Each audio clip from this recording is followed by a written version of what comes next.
Okay, our first topic, we're going to talk about our plant assets, right? Plant assets. Now, plant assets are the assets that we have in the business that provide us benefit over one accounting period, right?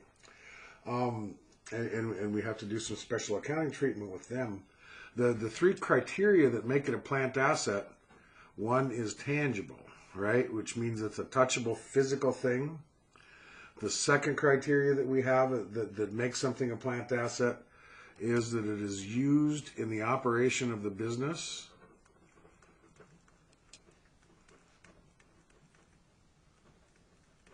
And the third one is that it is long-lived, right?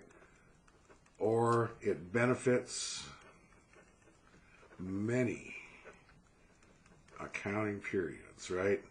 So if it meets those three criteria, it's a plant asset, and we have to do some special things to that. The thing that we do with our plant assets is we depreciate them, right? So depreciation is the primary thing that we're talking about tonight. And depreciation is the process of allocating the cost of those plant assets over the period that they provide us benefit, right? We're not talking about loss of market value or what we can sell it for, anything like that. We're just taking the cost of this asset and allocating it all over time. Now, remember, when we're doing depreciation, we're going to do a few different methods of depreciation, but the purpose is always to come to this adjusting entry, right? That adjusting entry to depreciation expense and credit to accumulated depreciation, right? So we have that adjusting journal entry, this adjusting journal entry, right?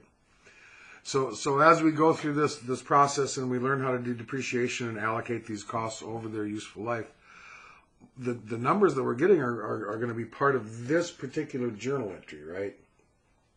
And it's an allocation thing. Remember, the depreciation expense is an expense account, goes on the income statement. Accumulated depreciation is a contra asset.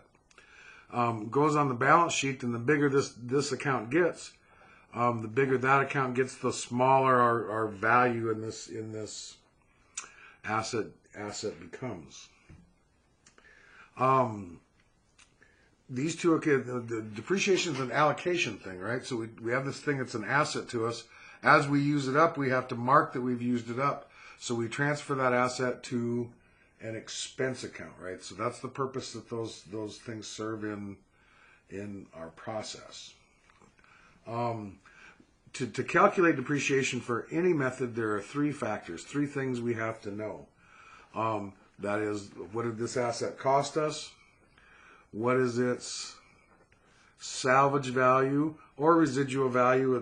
That's how much this thing is going to be worth at the end of what we anticipate is its useful life, which is the third thing we need to know, which is how long we think this is going to last us. We're going to make these as estimates, right? Because we don't know how long it's going to last us, and we don't know what it's going to be worth for sure when we're done using it, right? So we have these three things, and remember, those are all based on what? Estimates, right?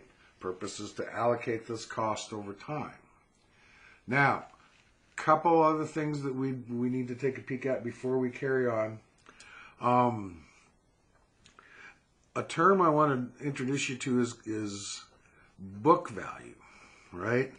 Now, the book value of something is the cost of it, what we paid for it, minus the balance in accumulated depreciation.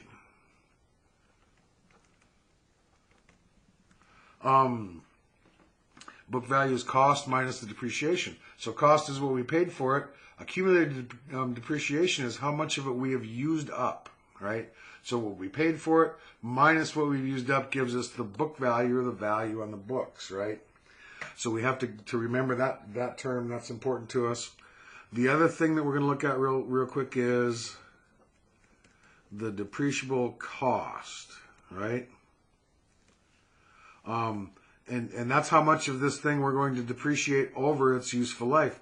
And that is the cost of this thing minus its salvage value. So book value tells us how much of its usefulness we have left. Depreciable cost tells us how much we're going to depreciate all over its useful life, all over the time that we're going to use this particular asset in our business. So that's a little bit about the basics of depreciation, the things we need to know to get started. Our next piece of business, and I'm gonna do a couple more videos for each of these. We're gonna do depreciation under 3 different methods. We're going to do straight line depreciation. We are going to do units of production, and we are going to do double declining balance, right? So our next videos, we're going to look at these 3 methods of depreciation, right? These three different ways of calculating depreciation. So we'll look at those, each of those in the next set of videos.